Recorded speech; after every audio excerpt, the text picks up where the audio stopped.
আজকে আমি আপনাদেরকে এমন একটি জলজ উদ্ভিদের কথা বলবো যে উদ্ভিদটি দেখলে আপনাদের মনে হবে যে সেটি এই গ্রহের হতে পারে না, হয়তো অন্য গ্রহ থেকেই আমাদের পৃথিবীতে এসেছে।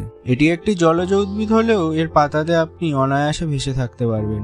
এই উদ্ভিদের ফুলগুলো শালুক ফুলের মতো দেখতে হলেও একে শালুক ফুল ভেবে ভুল করবেন না। এর নাম হলো ভিক্টোরিয়া ওয়াটার লিলি।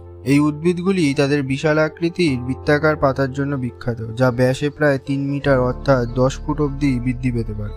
এই পাতাগুলির উল্টো প্রান্তে কাঁটাযুক্ত শক্ত জালকের মতো গঠন দেখা যায়, যা এই পাতাকে অন্যান্য জলজ উদ্ভিদ ও প্রাণীদের থেকে রক্ষা করে এবং পাতার ওপরে উল্লেখযোগ্য ওজন বহন করতে সাহায্য করে।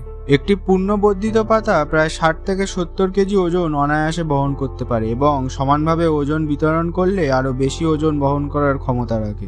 এই গাছের পাতাগুলির মতোই ফুলগুলিও বেশ বিচিত্রময়। ভিক্টোরিয়া ওয়াটার লিলির ফুলগুলি বড় এবং সুগন্ধি হয়। এই ফুলগুলি রাতে ফোটে এবং প্রথম রাতে এর রং থাকে সাদা এবং দ্বিতীয় রাতে হয় গোলাপি বর্ণের। ভিক্টোরিয়া ওয়াটার লিলির একটি প্রজাতি আমাজন অববাহিকায় জন্মায়। এর নাম ভিক্টোরিয়া আমাজনিকা।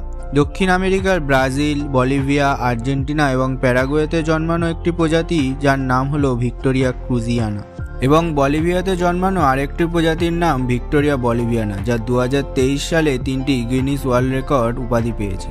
আপনারাও চাইলে এই ফুলটি নিজের চোখে দেখতে পারেন। হাওড়ার আচার্য জগদীশ চন্দ্র বোস ইন্ডিয়ান বোটানিক্যাল গার্ডেনে এই ফুলটি আছে।